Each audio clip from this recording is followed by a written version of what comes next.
إن الحمد لله نحمده ونستعينه ونستغفره ونعوذ بالله من شرور أنفسنا ومن سيئات أعمالنا من يهده الله فلا مضل له ومن يضلل فلا هادي له وأشهد أن لا إله إلا الله وحده لا شريك له وأشهد أن محمدًا عبده ورسوله الذي بلغ الرسالة وأدى الأمانة ونصح الأمة وكشف بإذن ربه الغمة وتركنا على بيضاء ليلها كنهارها لا يزيغ عنها إلا هالك. أما بعد فإن أصدق الحديث كتاب الله وخير الهدي هدي محمد صلى الله عليه وسلم وشر الأمور محدثاتها وكل محدثة بدعة وكل بدعة ضلالة وكل ضلالة في النار أو كما قال عليه الصلاة والسلام عباد الله أوصيكم ونفسي بتقوى الله عز وجل فإن تقوى الله سبحانه وتعالى خير الزاد ليوم المعاد. قال سبحانه وتعالى وتزودوا فإن خير الزاد التقوى واتقون يا أولي الألباب. قال الله سبحانه وتعالى في محكم التنزيل فاذكروني أذكركم واشكروا لي ولا تكفرون. وقال سبحانه وتعالى يا أيها الذين آمنوا كلوا من طيبات ما رزقناكم واشكروا لله إن كنتم إياه تعبدون. عن أبي هريرة رضي الله تعالى عنه أنه قال قال رسول الله صلى الله عليه وسلم لا يشكر الله من لا يشكر الناس. أخرجه الإمام أحمد وأبو داود والترمذي بإسناد صحيح. সম্মানিত হাজিরিন মুসল্লিয়ান কিরাম, সম্মানিত উপস্থিতি দিনী ভাই বোন, শুরুতে আল্লাহ রাব্বুল আলামিনের অসংখ্য শুকরিয়া যে মহান রাব্বুল ইজ্জত ওয়াল জালাল ইয়াউমুল জুমআর এই গুরুত্বপূর্ণ দিনে আমাদেরকে ইয়াউমুল জুমআর সালাতে অংশগ্রহণ করার তৌফিক দিয়েছেন। এই জন্য আল্লাহ রাব্বুল আলামিনের শুকরিয়া আলহামদুলিল্লাহ।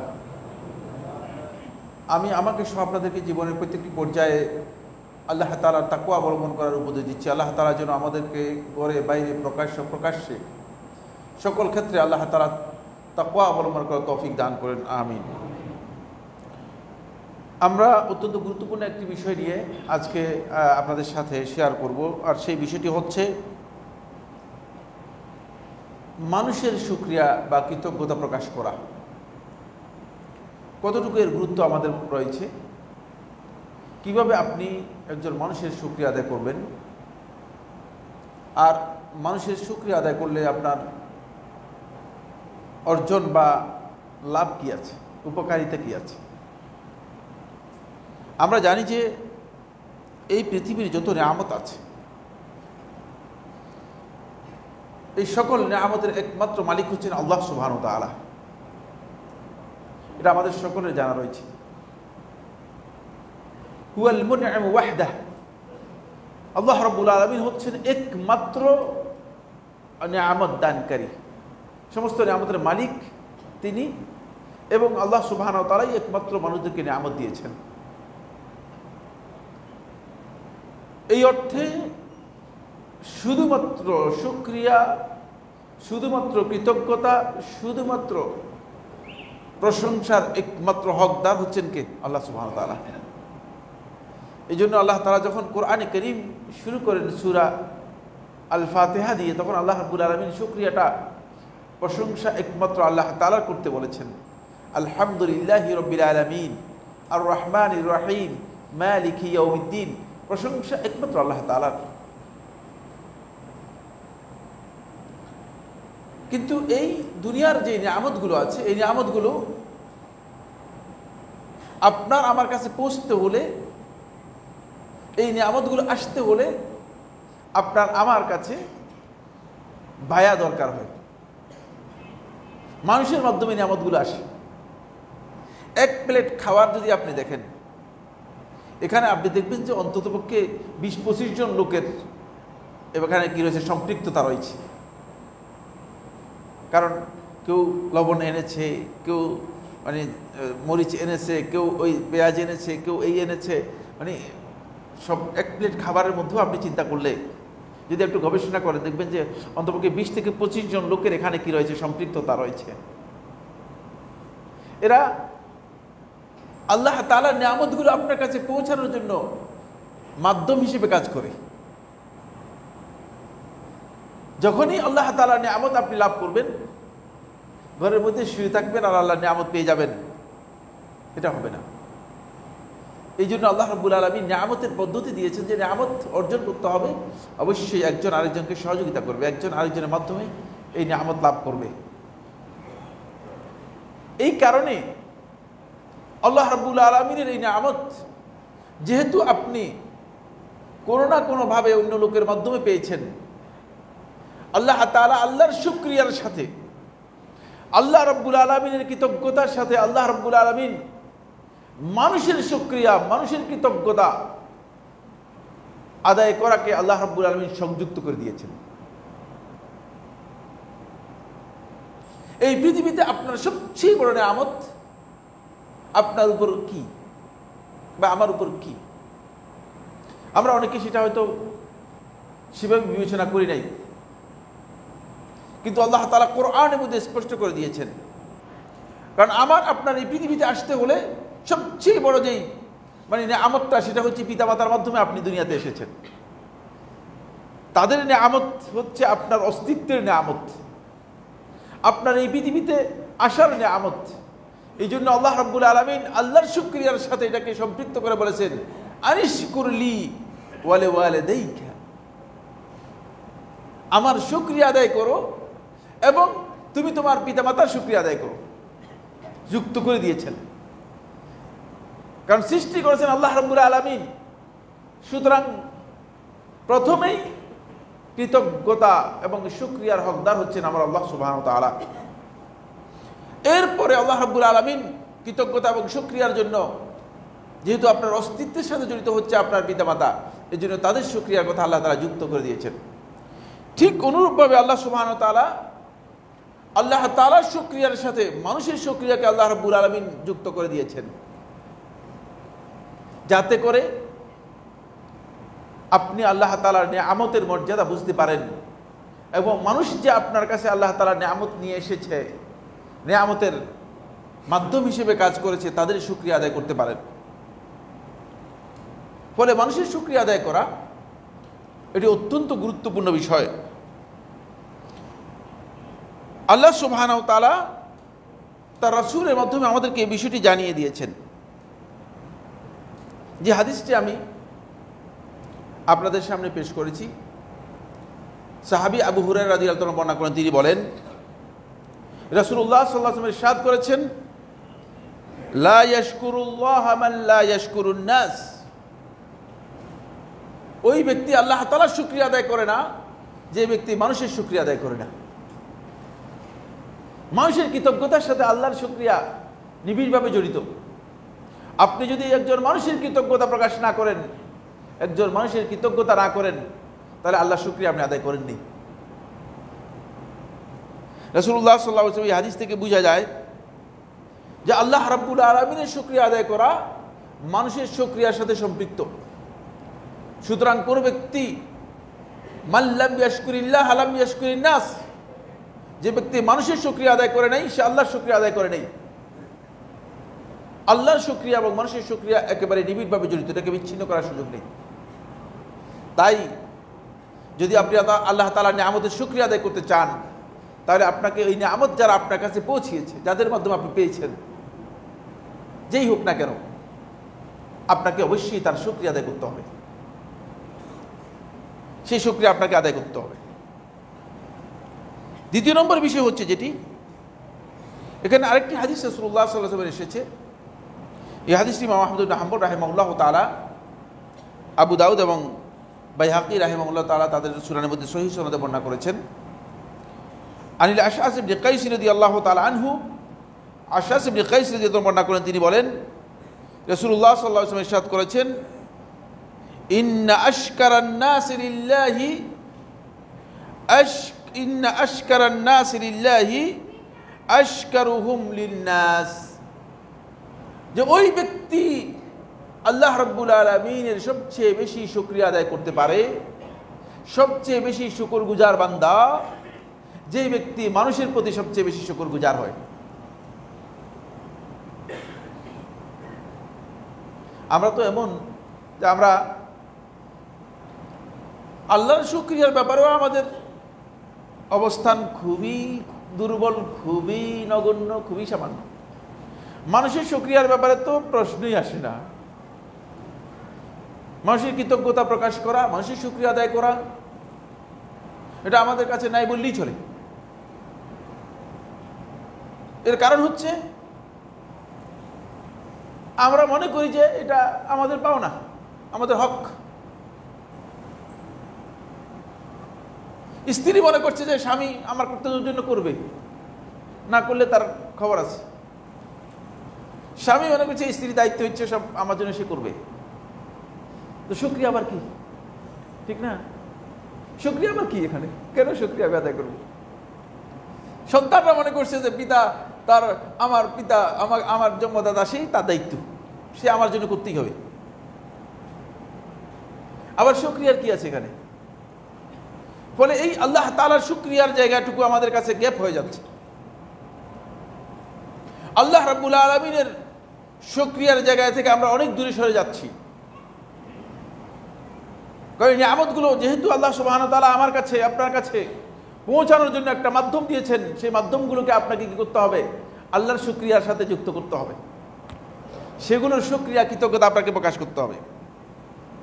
ফলে আল্লাহ সুবহানাহু ওয়া তাআলা কোরআনে কারীমের সূরা বাকারার 152 নম্বর আয়াতের মধ্যে বলেছেন, সূরা বাকারা আয়াত নম্বর 152, আল্লাহ তাআলা বলেন, আল্লাহ রাব্বুল আলামিনের শুকরিয়া এবং মানুষের শুকরিয়া যে ব্যক্তি আদায় করলো না, সেই ব্যক্তি আল্লাহ রাব্বুল আলামিনের নিয়ামতের অকৃতজ্ঞ এবং কুফরি করলো। এটাকে বলা হয় কুফরানুন নিয়াম, নিয়ামের কুফরি করা, নিয়ামতের কুফরি করা। দেখেন আল্লাহ তাআলা ইরশাদ করেন, ফাজকুরুনি আযকুরকুম, তোমরা আমাকে স্মরণ করো, আমি তোমাদেরকে স্মরণ করব। ওয়াশকুরুলি, তোমরা আমার শুকরিয়া আদায় করো। আল্লাহ রাব্বুল আলামিনের শুকরিয়ার অন্তর্ভুক্ত হচ্ছে মানুষের শুকরিয়া। আর ওয়ালা তাকফুরুন, তোমরা আমার সাথে কুফরি করো না।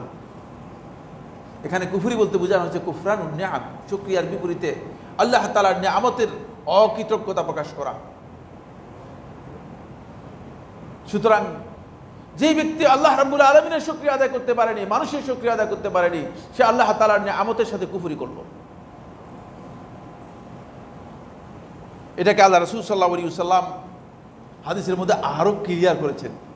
এই আয়াতের মধ্যে আল্লাহ রাব্বুল আলামিন এই কথা স্পষ্ট করেছেন যে যদি কোনো বান্দা শুকরিয়া আদায় করতে না পারে, তাহলে সে ব্যক্তি আল্লাহ তাআলার সাথে আল্লাহর নিয়ামতের কুফরি করলো।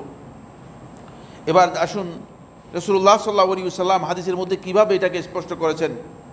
রাসূলুল্লাহ সাল্লাল্লাহু আলাইহি ওয়াসাল্লাম সহিহ বুখারী riwayat-এর মধ্যে এসেছে, হাদিস নম্বর 1462, আল্লাহ নবী সাল্লাল্লাহু আলাইহি ওয়াসাল্লাম ইরশাদ করেন, আন আবি সাঈদ আল-খুদরি রাদিয়াল্লাহু তাআলা আনহু, আবু সাঈদ খুদরি রাদিয়াল্লাহু তাআলা বর্ণিত, তিনি বলেন, মাশারান নিসা, হে নারী সমাজ। এই বক্তব্য রাসূলুল্লাহ সাল্লাল্লাহু আলাইহি ওয়াসাল্লাম নারীদের উদ্দেশ্যে, নারীদের উদ্দেশ্যে বক্তব্য দিলেও নারীরা প্রায়োরিটি পাবে, কিন্তু পুরুষরাও এর মধ্যে অন্তর্ভুক্ত। এই কথা মনে করবেন যে পুরুষরা বাদ গেছে, এটা নারীদের জন্য শুধুমাত্র। আল্লাহ রাসূল সাল্লাল্লাহু আলাইহি ওয়াসাল্লাম কখনো কখনো তার বক্তব্য বিভিন্ন প্রেক্ষাপটে ছিল। যেহেতু নারীদের ব্যাপারে রাসূলুল্লাহ সাল্লাল্লাহু আলাইহি ওয়াসাল্লাম দৃষ্টি আকর্ষণ করার প্রয়োজন মনে করেছেন, সেই জন্য দৃষ্টি আকর্ষণ করেছেন, তাদেরকে সম্বোধন করেছেন। কিন্তু এটা সকলের জন্য প্রযোজ্য, পুরুষদের জন্য প্রযোজ্য। মাশারান নিসা, হে নারী সমাজ, তাসাদ্দাকনা, তোমরা সদকা করো, তোমরা সদকা করো। কোন কোন রাওয়ায়াতের মধ্যে এসেছে ওয়ালাউ মিন হুলিকুন, যদিও তোমাদের অলংকার থেকে হয় তাহলে তোমরা সদকা করো, কারণ সদকা এটি অত্যন্ত গুরুত্বপূর্ণ বিষয়। জাহান্নামের আগুন থেকে বাঁচার জন্য ডাল হচ্ছে সদকা। আর আমরা যারা আছি, আমাদের মানে ব্যবসাটা এমন যে সদকা পকেট থেকে বের করা, এটা আমাদের জন্য জাহান্নামের আগুনে, মানে জাহান্নামের আগুনে যাওয়া অনেক উত্তম মনে হয়। যদি এত কঠিন আমাদের জন্য না। তাসাদ্দাকনা ওয়ালাউ মিন হুলিকুন, তোমরা তোমাদের অলংকার থেকে হলেও সদকা করো। ফা ইন্নী রাআইতুকুন্না আকসারা আহলিন নার, কারণ আমি তোমাদের মধ্যে বেশিরভাগ নারীকে দেখেছি জাহান্নামের অধিবাসী। জাহান্নামে রাসূলুল্লাহ সাল্লাল্লাহু আলাইহি ওয়াসাল্লাম যখন দেখেছেন তখন নারীদেরকে বেশি জাহান্নামে দেখেছেন।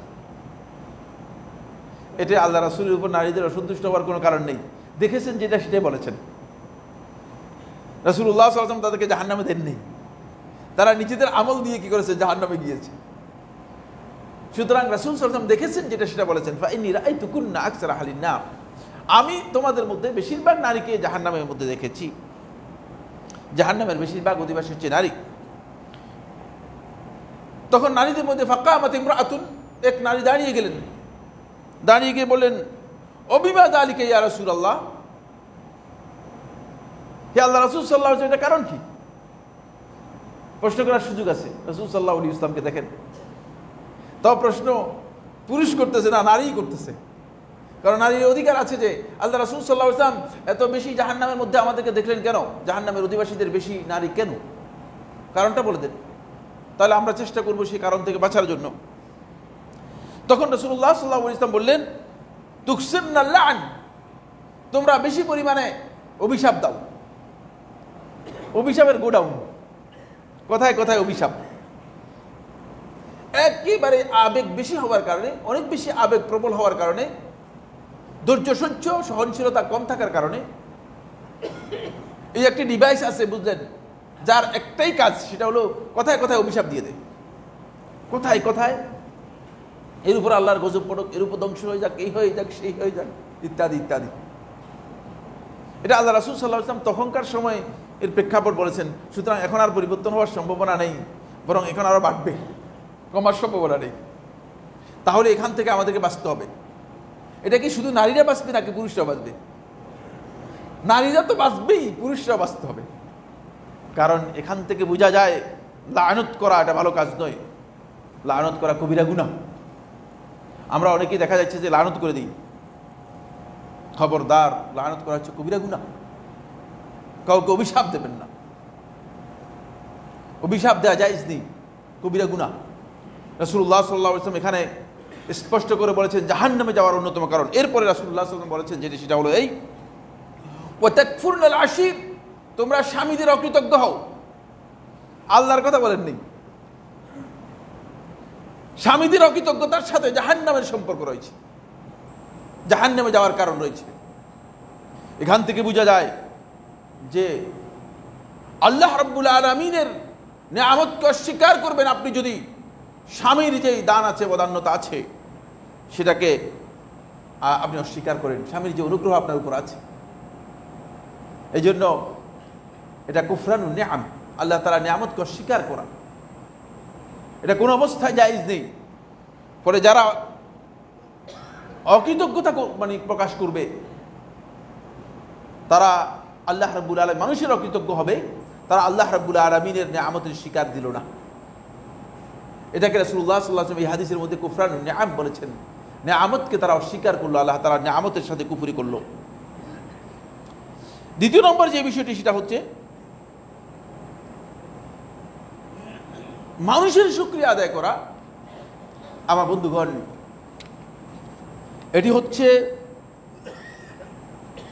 আল্লাহ রাব্বুল আলামিনের পক্ষ থেকে বান্দার জন্য একটি ইবাদত।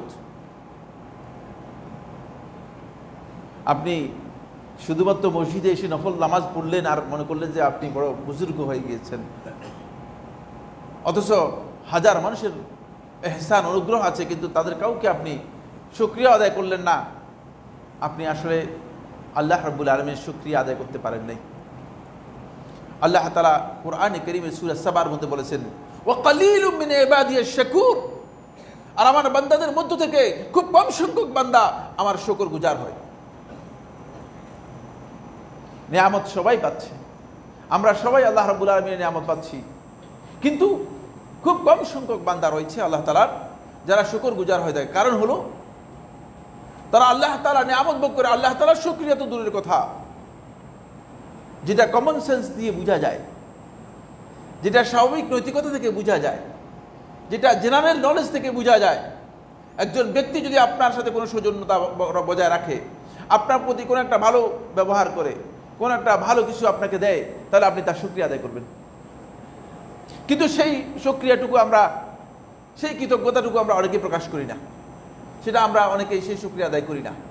এখান থেকে বোঝা যায় যে আমরা মূলত মানুষের শুকরিয়ার ব্যাপারে আমাদের খুবই অমনোযোগিতা রয়েছে, আমাদের অনেকেরই এই ব্যাপারে অবহেলা রয়েছে, প্রচুর পরিমাণে অবহেলা রয়েছে। ফলে মানুষের শুকরিয়া আদায় করার বিষয়টি এটি অত্যন্ত গুরুত্বপূর্ণ একটি ইবাদত।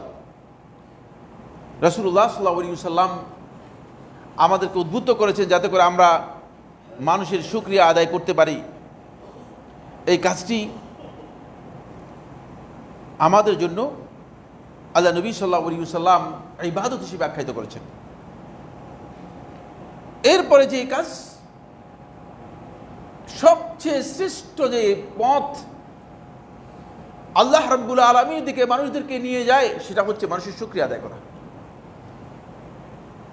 আফজালুত তুরুক আল্লাতী তুআশিরু ইলাল্লাহ, আল্লাহর দিকে পৌঁছার সবচেয়ে শ্রেষ্ঠ যে রাস্তা, এই শ্রেষ্ঠ রাস্তা হচ্ছে আপনি মানুষের শুকরিয়া আদায় করবেন। ফলে সলফে সালিহিনদের মধ্যে অনেকে কোরআনে কারিমের সূরা আরাফের 17 নম্বর এই আয়াত থেকে এই বক্তব্য ডিরাইভ করেছেন, এই বক্তব্য এখান থেকে বের করেছেন। আল্লাহ তাআলা ইরশাদ করেন, শয়তান বলতেছে, শয়তানের বক্তব্য আল্লাহ তাআলা কোট করেছে কোরআনের মধ্যে। শয়তান কিভাবে আমাদেরকে শয়তানের রাস্তার দিকে নিয়ে যাবে, কোন জায়গা থেকে শয়তান আমাদেরকে শয়তানের রাস্তায় নেবে, সেটা শয়তান আমাদেরকে বলছে।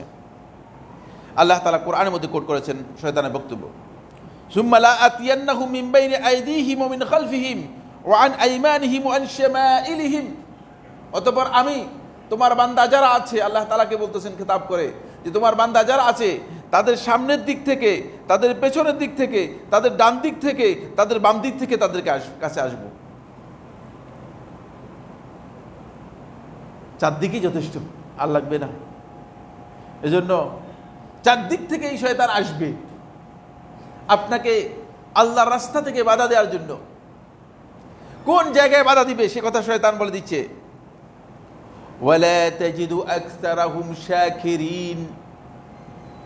আপনি আল্লাহকে বলতেছেন, আপনি আল্লাহ তাদের অধিকাংশকেই আপনার শুকর গুজার পাবেন না, শুকর আদায় করেছে এমনটা পাবেন না, এভাবে করে দিব। এই রাস্তা শয়তান দখল করেছে, শুকরিয়ার জায়গা, কৃতজ্ঞতার জায়গা শয়তান আমাদের দখল করে নিয়েছে। শয়তান এখানে এসে দাঁড়িয়ে থাকে। ফলে যে জায়গায় আমার শুকরিয়া আদায় করা দরকার ছিল সেই জায়গায় আমি শুকরিয়া আদায় করি না। শুকরিয়া যদি আদায় না করে থাকি তাহলে আল্লাহ তাআলার শুকরিয়া থেকে আমি বঞ্চিত হয়ে গেলাম। এক, আল্লাহর শুকরিয়া তো আদায় করলাম না, এটা অপরাধ। আল্লাহ তাআলার নিয়ামত পেলাম কিন্তু আল্লাহর শুকরিয়া আদায় করলাম না।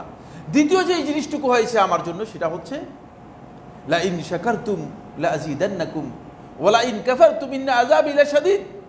যদি তোমরা আমার শুকরিয়া আদায় করো তাহলে আমি তোমাকে আরো নিয়ামত বাড়িয়ে দিব, তোমাদেরকে আরো নিয়ামত বাড়িয়ে দেব। ওই নিয়ামত থেকে আমি বঞ্চিত হয়ে গেলাম যেহেতু আমি শুকরিয়া আদায় করলাম না।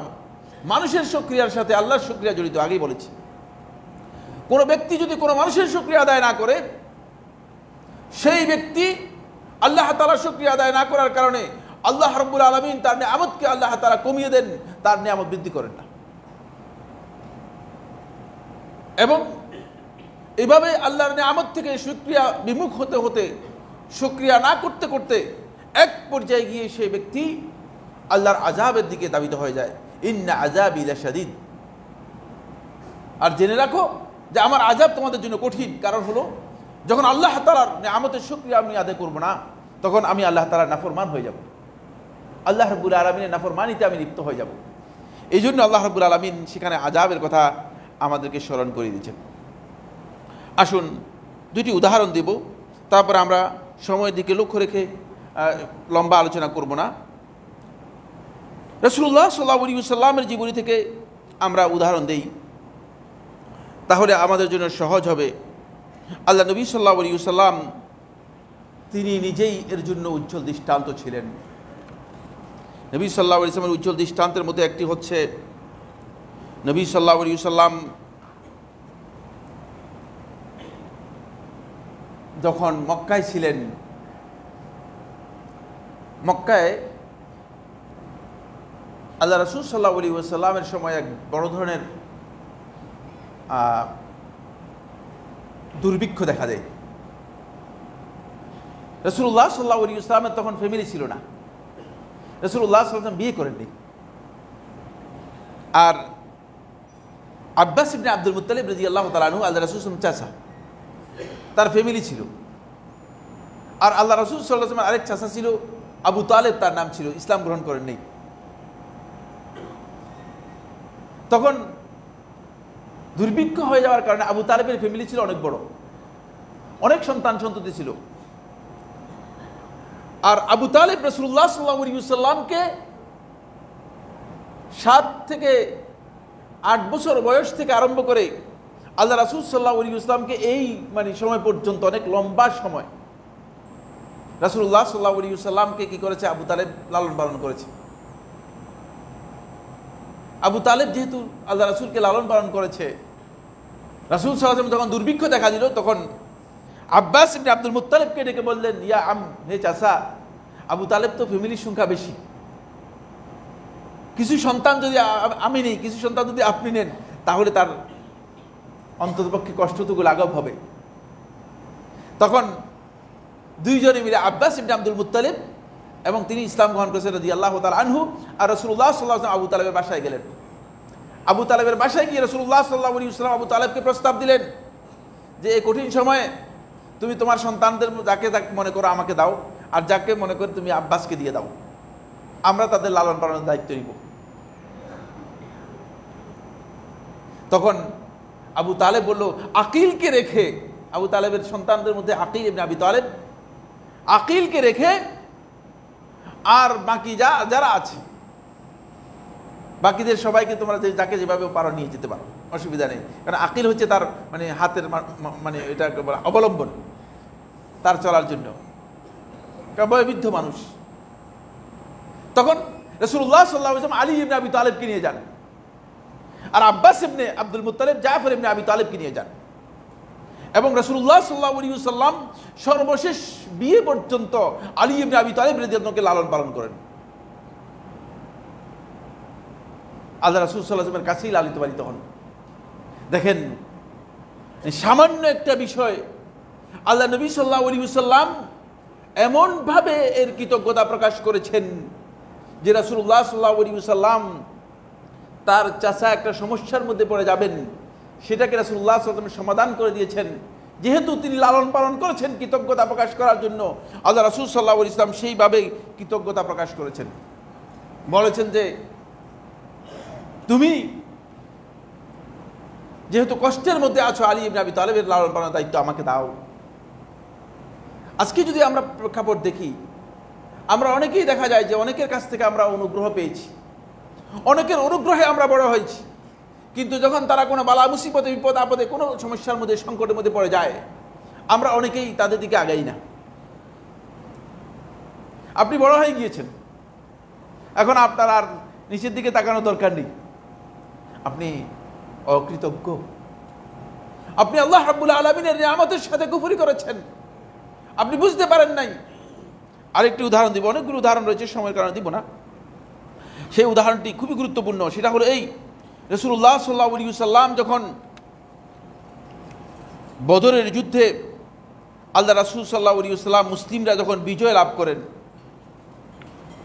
তখন মুসলিমদের বিজয়ের পর কিছু সংখ্যক কাফের আল্লাহ রাসূল সাল্লাল্লাহু আলাইহি ওয়াসাল্লামের হাতে বন্দী হয়। কাফেররা যারা বন্দী হয় তাদেরকে রাসূলুল্লাহ সাল্লাল্লাহু আলাইহি ওয়াসাল্লাম বন্দী করে নিয়ে আসেন। রাসূলুল্লাহ সাল্লাল্লাহু আলাইহি ওয়াসাল্লাম যখন বন্দী করে নিয়ে আসেন, এখন এই বন্দীদেরকে কি করা হবে? এদেরকে ছেড়ে দিবে, না এদেরকে হত্যা করবে, না এদের ব্যাপারে কি করবে? তখন আল্লাহ নবী সাল্লাল্লাহু আলাইহি ওয়াসাল্লামের কাছে সাহাবায়ে কেরামগণ বিভিন্ন পরামর্শ দিচ্ছেন, বিভিন্ন বক্তব্য দিচ্ছেন। তখন রাসূলুল্লাহ সাল্লাল্লাহু আলাইহি ওয়াসাল্লাম সহিহ বুখারী riwayতের মধ্যে এসেছে, আল্লাহ নবী সাল্লাল্লাহু আলাইহি ওয়াসাল্লাম বলেন, লাউ কানাল মুতঈম ইবনে আদি হাইয়ান সুম্মা কাল্লামানি ফি হাউলাঈ নাতনা লা তারাকতুহুম লাহু। যদি আজকে মুতঈম ইবনে আদি, একজন কট্টর কাফির মুশরিক, মারা গিয়েছে, বদরের যুদ্ধের আগেই, 2 বছর আগেই মারা গিয়েছে।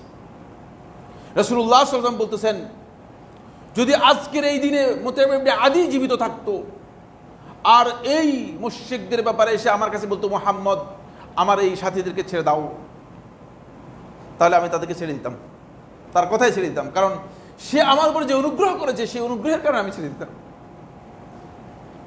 আল্লাহ নবী সাল্লাল্লাহু আলাইহি ওয়াসাল্লাম স্মরণ করলেন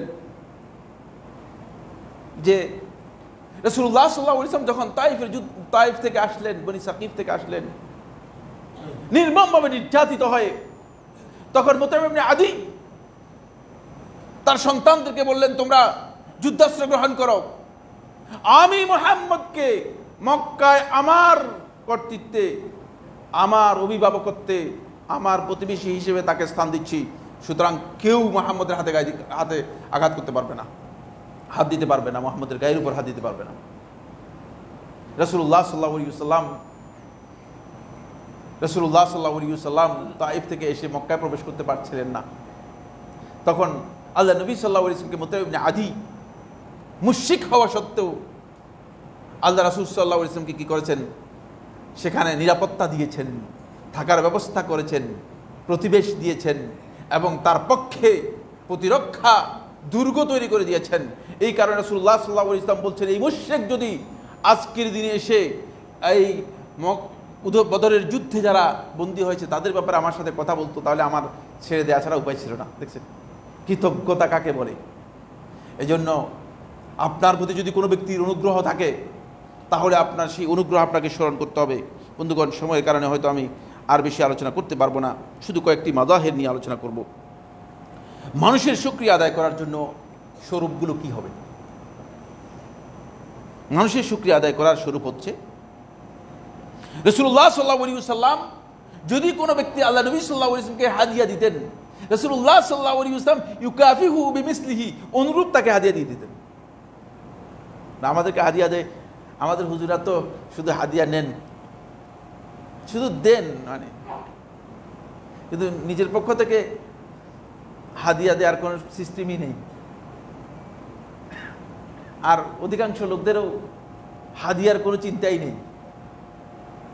হাদিয়া অত্যন্ত গুরুত্বপূর্ণ একটি ইবাদত, গুরুত্বপূর্ণ একটি সুন্নাহ।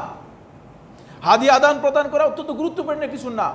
নবী সাল্লাল্লাহু আলাইহি ওয়াসাল্লামকে যখন হাদিয়া দেওয়া হতো, নবী সাল্লাল্লাহু আলাইহি ওয়াসাল্লাম ইউকাফিহু বিমিসলিহি, ঠিক অনুরূপ একটা কি করতেন? একটা কিছু দিয়ে তাকে মুকাফা দিয়ে দিতেন, এর বিনিময় দিয়ে দিতেন। ওয়াইল্লাম ইয়াজিদ, যদি রাসূলুল্লাহ সাল্লাল্লাহু আলাইহি ওয়াসাল্লাম সেটা না পেতেন, তার রাসূলুল্লাহ সাল্লাল্লাহু আলাইহি ওয়াসাল্লাম যা পেতেন, যেটাই পেতেন সেটা দিয়ে তারপর তাকে কি করতেন? হাদিয়ার একটা কিছু সম্মান করতেন। যদি রাসূলুল্লাহ সাল্লাল্লাহু আলাইহি ওয়াসাল্লাম তাও না পেতেন, তাহলে রাসূলুল্লাহ সাল্লাল্লাহু আলাইহি ওয়াসাল্লাম তার জন্য দোয়া করতেন। সুবহানাল্লাহ। আমরা আজকাল হাদিয়া সম্পর্কে একদিক থেকে গাফিল, দ্বিতীয় হচ্ছে মানুষের কৃতজ্ঞতার ব্যাপারেও একেবারেই গাফিল। আল্লাহ নবী সাল্লাল্লাহু আলাইহি ওয়াসাল্লামের এখানে যে বিষয়টি খুবই গুরুত্বপূর্ণ সেটা হচ্ছে এই, নবী সাল্লাল্লাহু আলাইহি ওয়াসাল্লাম আমাদেরকে জানিয়ে দিয়েছেন যে আমরা যাতে করে হাদিয়া যদি কেউ দেয়, কেউ যদি আমার প্রতি কোনো অনুগ্রহ করে, কেউ যদি আমার প্রতি কোনো একটা ভালো আচরণ করে, আমি যেন তার সেই শুকরিয়া আদায় করতে পারি। সেই শুকরিয়া আদায় কাজের মধ্যে হয়, কাজের মাধ্যমে হয়, মুখের মাধ্যমে হয়। সেই শুকরিয়া আদায় তাকে কোনো বিনিময় দেওয়ার মাধ্যমে হয়ে থাকে, তাকে কোনো বিনিময় দেওয়ার মাধ্যমে হয়ে থাকে। ফলে রাসূলুল্লাহ সাল্লাল্লাহু আলাইহি ওয়াসাল্লাম এই বিষয়টি আমাদেরকে জানিয়েছেন। ইমাম জুন্নুর রাহিমাহুল্লাহ তাআলা বর্ণনা করেন, তিনি বলেন, আশ-শুকরু লিমান ফাওকাকা বিত-তাআহ, যে তোমার উপরে আছে অনেক বড়, তাকে কোনো কিছু দিতে পারবে না, তাহলে তার শুকরিয়া আদায় করবে তুমি আনুগত্যের মাধ্যমে, তার প্রতি তোমার আনুগত্যের বহিঃপ্রকাশ করবে। ওয়ালিনাযীরিকা বিল মুকাফাআ, আর যে তোমার সমপর্যায়ের বন্ধু বান্ধব কাছের, তাকে শুকরিয়া আদায় করবে, তাকে কিছু না কিছু দিবে, তাকে অবশ্যই কিছু সম্মান তাকে দেখাবে। ওয়ালিমান দুনাকা বিল ইহসানি ওয়াল ইফদাল, আর যে তোমার নিচের, তার শুকরিয়া আদায় করবে, তাকে কিছু টাকা দিবে, অনুগ্রহ করবে। এই অনুগ্রহ কোথায়? আল্লাহ নবী সাল্লাল্লাহু আলাইহি ওয়াসাল্লাম, নবী সাল্লাল্লাহু আলাইহি ওয়াসাল্লামের সিংহা দিয়েছে। আবু তাইবা তার নাম ছিল। সিংহা তো বুঝেন, কাপিং। এখন ওই যে কাপিং যেটাকে বলা হয় থাকে, সিংহা লাগানো। একজন ব্যক্তি সিংহা দিয়েছে, রাসূলুল্লাহ সাল্লাল্লাহু আলাইহি ওয়াসাল্লাম সিংহা দিয়েছেন, তার নাম হচ্ছে আবু তাইবা। রাসূলুল্লাহ সাল্লাল্লাহু আলাইহি ওয়াসাল্লাম এই সিংহার পরে রাসূলুল্লাহ সাল্লাল্লাহু আলাইহি ওয়াসাল্লাম তাকে ডেকে বললেন যে আসো। 1 দিনার রাসূলুল্লাহ সাল্লাল্লাহু আলাইহি ওয়াসাল্লাম তাকে কি করে দিয়েছেন? তাকে এর জন্য মুকাফা দিয়ে দিয়েছেন। এই হচ্ছে শুকরিয়ার, রাসূল সাল্লাল্লাহু আলাইহি ওয়াসাল্লামের শুকরিয়ার ধরন। তখনকার সময় 1 দিনার দিয়ে 2টি ছাগল কিনা যেত। কয়টা ছাগল? ছাগল কয়টা? 1 দিনার দিয়ে 2টা ছাগল কিনা যেত। উরওয়া আল বারিকি রাদিয়াল্লাহু তাআলা বর্ণনা করেন, তিনি বলেন আল্লাহ রাসূল সাল্লাল্লাহু আলাইহি ওয়াসাল্লাম আমাকে 2 দিনার দিয়েছে যে তুমি গিয়ে 2টা ছাগল কিনে নিয়ে আসো। আমি বাজারে গেলাম, মার্কেটে গিয়ে দেখি যে 1 দিনার দিয়ে আমি কি করলাম? 2টা ছাগল পেয়ে গেলাম। 1 দিনার দিয়ে 2টি ছাগল কিনলাম। তারপরে এখান থেকে আল্লাহ রাসূল সাল্লাল্লাহু আলাইহি ওয়াসাল্লাম যেহেতু আমাকে টাকা দিয়েছে, আবার 1টি ছাগল আমি 1 দিনারে বিক্রি করে দিলাম। রাসূলুল্লাহ সাল্লাল্লাহু আলাইহি ওয়াসাল্লামের কাছে এসে 2 দিনার ফেরত দিলাম, ছাগল একটা ফেরত দিলাম। রাসূলুল্লাহ সাল্লাল্লাহু আলাইহি ওয়াসাল্লাম হতবাক হয়ে গেলেন, বলে ছাগলের দাম? ছাগল তো 2 দিনার তো দিয়েছে ছাগল কিনে আনার জন্য, ছাগলের দাম কোথায়? রাসূলুল্লাহ সাল্লাল্লাহু আলাইহি ওয়াসাল্লামকে 2 দিনার ফেরত দিলাম এবং ছাগলও ফেরত নিয়ে আসলাম। তখন আল্লাহ রাসূল সাল্লাল্লাহু আলাইহি ওয়াসাল্লামকে বললাম যে আল্লাহ রাসূল সাল্লাল্লাহু আলাইহি ওয়াসাল্লাম আমি এই কাজ করেছি, এইভাবে ব্যবসা করেছি। তখন রাসূলুল্লাহ সাল্লাল্লাহু আলাইহি ওয়াসাল্লাম দোয়া করেছেন যে আল্লাহুম্মা বারিক লাহু ফি সাফকাতিহি, এ আল্লাহ তার লেনদেনের মধ্যে আপনি বরকত দান করুন। যখনই তিনি কোনো লেনদেন করতেন, তার লেনদেনের মধ্যে অনেক পরিমাণে কি হতো? বরকত হাসিল হতো। এজন্য যখনকার সময় 2 দিনার দিয়ে 1 দিনার দিয়ে 2টি ছাগল কিনা যেত, তখনকার সময় শুধুমাত্র সিংহা দেওয়ার কারণে আল্লাহ রাসূল সাল্লাল্লাহু আলাইহি ওয়াসাল্লাম কি করেছেন? 1 দিনার দিয়েছেন। ইমাম আহমদ বিন হাম্বল রাহমাতুল্লাহ আলাইহি বর্ণনা করেন, তিনি বলেন যেহেতু আল্লাহ রাসূল সাল্লাল্লাহু আলাইহি ওয়াসাল্লাম 1 দিনার দিয়েছে, খুব ভালো করে খেয়াল করুন, যেহেতু আল্লাহ রাসূল সাল্লাল্লাহু আলাইহি ওয়াসাল্লাম 1 দিনার দিয়েছে, আমি সিংহা লাগালাম। সিংহা লাগাই যে ব্যক্তি সিংহার কাজ করেছে, তাকে আমি আল্লাহ রাসূলের অনুসরণ করে 1 দিনার দিয়ে দিলাম। এটা হচ্ছে আহলে হাদিসদের আমল। রাসূলুল্লাহ সাল্লাল্লাহু আলাইহি ওয়াসাল্লামের হাদিসের ব্যাপারে চেতনা হচ্ছে এটা। আমরা হচ্ছে মুখিক আহলে হাদিস, বুঝতে পেরেছেন? এখন যদি আপনাদেরকে বলি যে 1 দিনার করে দিয়ে যান, সবাই আস্তে আস্তে করে সবাই চলে যাবেন, কথাও শুনবেন না। আল্লাহ তাআলা আমাদেরকে হেদায়েত দান করুন। আসুন, এরপরে যে বিষয়টি রাসূলুল্লাহ সাল্লাল্লাহু আলাইহি ওয়াসাল্লাম বলেছেন সেটা হলো এই, যিনি আপনার উপর অনুগ্রহ করবেন তার জন্য আপনি দোয়া করবেন। শুকরিয়া হচ্ছে আল্লাহ তাআলার অনুগ্রহ, যে ব্যক্তি আপনার কাছে পৌঁছিয়েছে তার জন্য আপনি দোয়া করবেন। আনাস ইবনে মালিক রাদিয়াল্লাহু তাআলা আনহু, আনাস ইবনে মালিক রাদিয়াল্লাহু বর্ণনা করেন, তিনি বলেন রাসূলুল্লাহ সাল্লাল্লাহু আলাইহি ওয়াসাল্লামের কাছে একদিন আমরা এসে প্রশ্ন করলাম, হে আল্লাহ রাসূল সাল্লাল্লাহু আলাইহি ওয়াসাল্লাম, আন্নাল মুহাজিরিনা ক্বালু ইয়া রাসূলুল্লাহ, মুহাজিরদের মধ্য থেকে একদল লোক এসে আল্লাহ রাসূলকে বললেন, যাহাবাল আনসারু বিল আজরি কুল্লিহি, আনসাররা তো সব নিয়ে চলে যাচ্ছে। কারণ আনসার যারা ছিল তারা তো সাহাবীদেরকে এখানে জায়গা দিয়েছেন, সাহাবীদেরকে সাহায্য করেছেন, ইসলামের যত ব্যাপার আছে সবগুলোর ব্যাপারে তারা অবস্থান নিয়েছেন, অনুগ্রহ করেছেন। এখন তারা তো সব নিয়ে যাচ্ছেন। তখন রাসূলুল্লাহ সাল্লাল্লাহু আলাইহি ওয়াসাল্লাম বললেন, লা, তোমরা যে ধারণা করেছো সেটা সঠিক নয়। লা মা দাআউতুমুল্লাহ লাহুম ওয়া আসনাইতুম আলাইহিম বিহি, যতক্ষণ পর্যন্ত তোমরা তাদের জন্য দোয়া করবে এবং তাদের প্রশংসা করবে, ততক্ষণ পর্যন্ত তারা যেই সওয়াব পাবে সেই সওয়াব তোমরা অর্জন করতে পারবে। এজন্য কোনো ব্যক্তি আপনাকে যদি হাদিয়া দেয়, তার জন্য দোয়া করবেন, তার প্রশংসা করবেন। মিথ্যা প্রশংসা করার দরকার নেই। মিথ্যা প্রশংসা করলে ভুল করবেন, মানে যেটা প্রশংসার যোগ্য সেটা প্রশংসা করবেন। তাহলে আপনি ওই সেই হাদিয়া দিয়ে যে সব পেয়েছে সেই সবটুকু আপনি কি করবেন, পেয়ে যাবেন। আন উসামা ইবনে যায়েদ রাদিয়াল্লাহু তাআলা আনহু, উসামা ইবনে যায়েদ রাদিয়াল্লাহু বর্ণনা করেন, তিনি বলেন ক্বালা রাসূলুল্লাহ সাল্লাল্লাহু আলাইহি ওয়াসাল্লাম, রাসূলুল্লাহ সাল্লাল্লাহু আলাইহি ওয়াসাল্লাম ইরশাদ করেছেন, মান সুনিয়া ইলাইহি মা'রুফ, যে ব্যক্তির জন্য কোনো ভালো কাজ করা হলো, সেটা যতই ক্ষুদ্র হোক ছোট হোক না কেন, এটা ভালো কাজ যখন আপনার জন্য করা হবে, ফাকালা লিফাইলিহি, সেই ব্যক্তি যে কাজটা করলো, যেমন আপনার একটা বোঝা একজনে উঠাই দিল, অথবা আপনি রাস্তায় পড়ে গিয়েছেন আপনাকে হাতে ধরে উঠাই দিল, অথবা আপনার জন্য একটা রিক্সা ডেকে দিল, ভালো কাজ না? এটা ভালো কাজ। যদি কেউ আপনার জন্য এতটুকু ভালো কাজ করে, আর যদি আপনি তার জন্য ওই ব্যক্তিকে কথা বলেন জাযাকাল্লাহু খাইরান, আল্লাহ তাআলা তোমাকে উত্তম জাযা দান করুন, আল্লাহ রাব্বুল আলামিন ভালো প্রতিদান দান করুন, ফাকাদ আবলাগা ফিস সানা, সে তার প্রশংসায় যথাযথ প্রশংসা করতে পারলো, মানে যথেষ্ট প্রশংসা হয়ে গেল,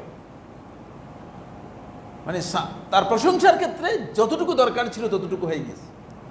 এই জন্য আপনি যদি কোনো ব্যক্তিকে তার কৃতজ্ঞতা প্রকাশ করার জন্য আপনার কাছে কিছু না থাকে, তাহলে আপনি আকাল শাই সর্বনিম্ন তাকে বলবেন যে জাযাকাল্লাহু খাইরান, আল্লাহ তাআলা আপনাকে উত্তম জাযা প্রতিদান দান করুন। মুসান্নাফ ইবনে আবি শাইবার মধ্যে ৫ম খণ্ডের ৩২২ পৃষ্ঠায় ওমর ইবনে খাত্তাব রাদিয়াল্লাহু আনহু বর্ণিত, তিনি বলেন, লাউ ইয়ালামু আহাদুকুম মা লাহু ফি কওলিহি লিআখিহি, যদি তোমাদের মধ্যে কোনো ব্যক্তি জানতো তার জন্য আল্লাহ তাআলার কাছে কি পরিমাণ মর্যাদা, কি পরিমাণ সওয়াব রয়েছে, তার ভাইয়ের জন্য যদি সে এই কথা বলে জাযাকাল্লাহু খাইরান, যদি এই কথা বলার মধ্যে কি পরিমাণ মর্যাদা এবং সওয়াব আছে এটা যদি জানতো, লা আকসারা মিনহা বা'দুকুম লিবা'দিন, তাহলে তোমাদের একজন আরেকজনকে শুধুমাত্র জাযাকাল্লাহু খাইরান জাযাকাল্লাহু খাইরান বলতো।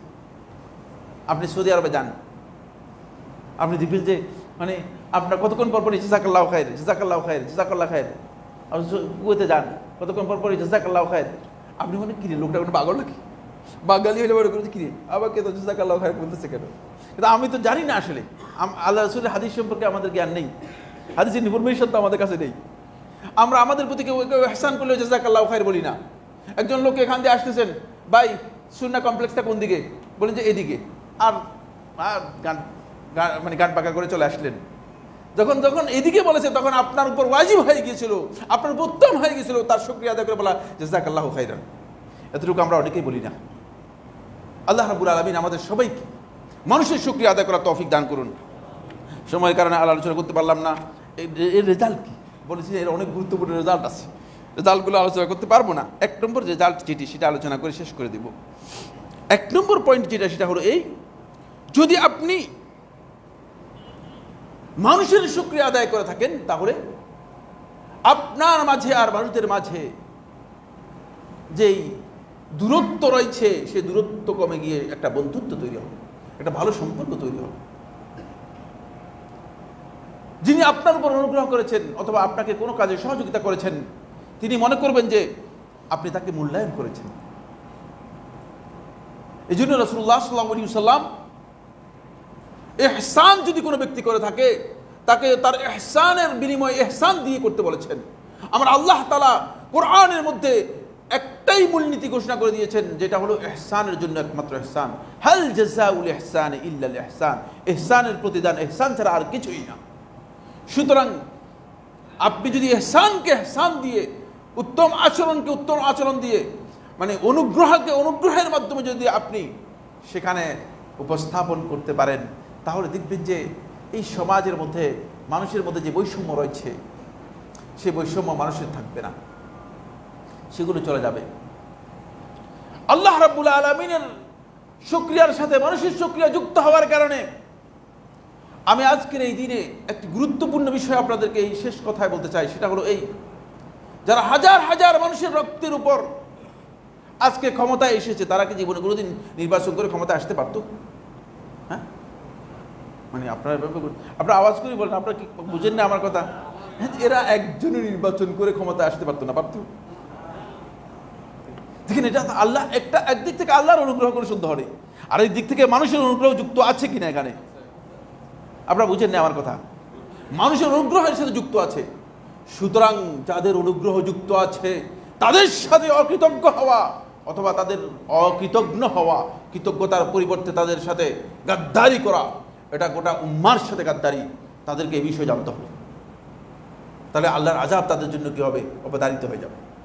আল্লাহ রাব্বুল আলামিন আমাদের সবাইকে বিষয়গুলো বুঝার তৌফিক দান করুন। আকুলু কাওলি হাযা লি ওয়া লাকুম ফাস্তাগফিরুল্লাহ লি ওয়া লাকুম ফাস্তাগফিরুহু ইন্নাহু হুয়াল গফুরুর রহিম।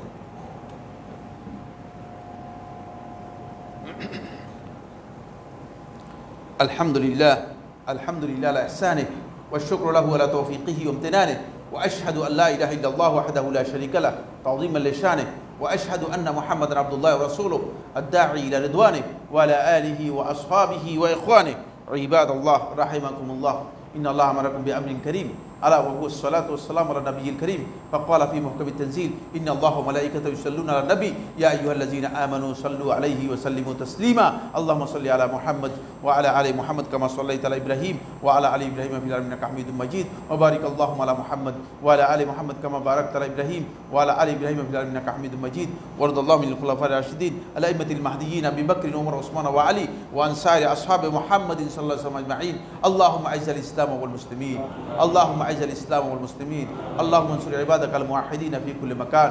রব্বুল আলামিন, পৃথিবীর বিভিন্ন ভূখণ্ডে মুসলিমরা ব্যাপকভাবে নিগৃহীত, নির্যাতিত, নিষ্পেষিত হচ্ছে। রব্বুল আলামিন, মেহেরবানি করে আপনি তাদের প্রতি রহমত নাজিল করুন।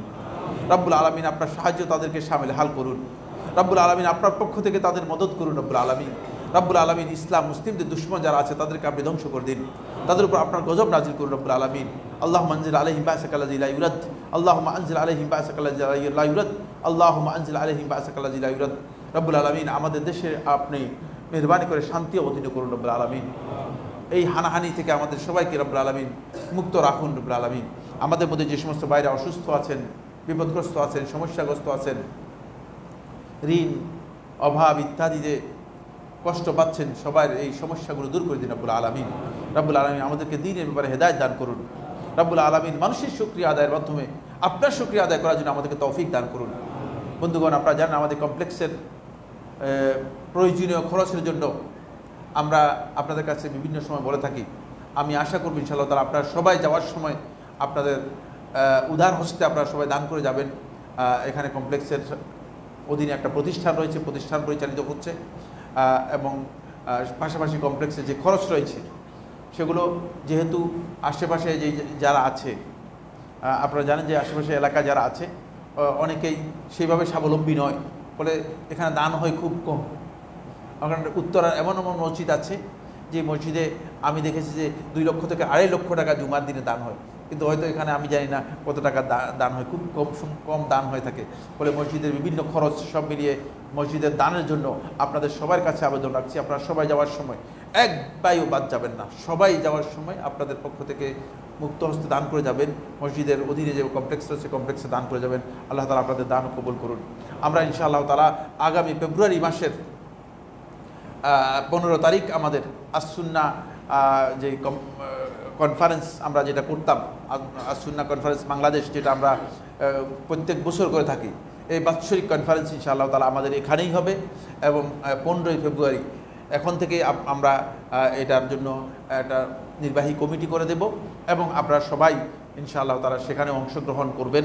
আপনারা আশা করি যেন আমরা কনফারেন্সটাও সুন্দরভাবে দেশের বরেণ্য আলেমদেরকে নিয়ে, মূলত এই সুন্নাহ কনফারেন্সের টার্গেট হচ্ছে একটা, সেটা হলো সুন্নাহকে প্রমোট করা। সুন্নাহ যারা অস্বীকার করে আজকে মুসলিম উম্মার মাঝে ফিতনা তৈরি করতেছে, তাদের ব্যাপারে মুসলিম উম্মাকে সতর্ক করা। আর এটাই হচ্ছে আমাদের প্রকৃত দ্বীন।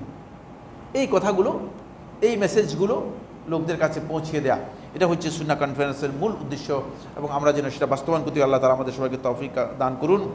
ইবাদাল্লাহ রাহিমাকুমুল্লাহ, ইন্নাল্লাহা ইয়া'মুরু বিল আদলি ওয়াল ইহসান ওয়া ইতা'জিল কুরবা ওয়া ইয়ানহা আনিল ফাহশাই ওয়াল মুনকার ওয়াল বাগই ইয়া'iযুকুম লাআল্লাকুম তাযাক্কারুন ফাযকুরুল্লাহal আযীম জাল্লা ইয়াযকুরুকুম ওয়াশকুরুহু আলা আলাইহি ওয়া নি'আমিহি ইয়াজিদকুম ওয়া লাযিকরুল্লাহি আকবার।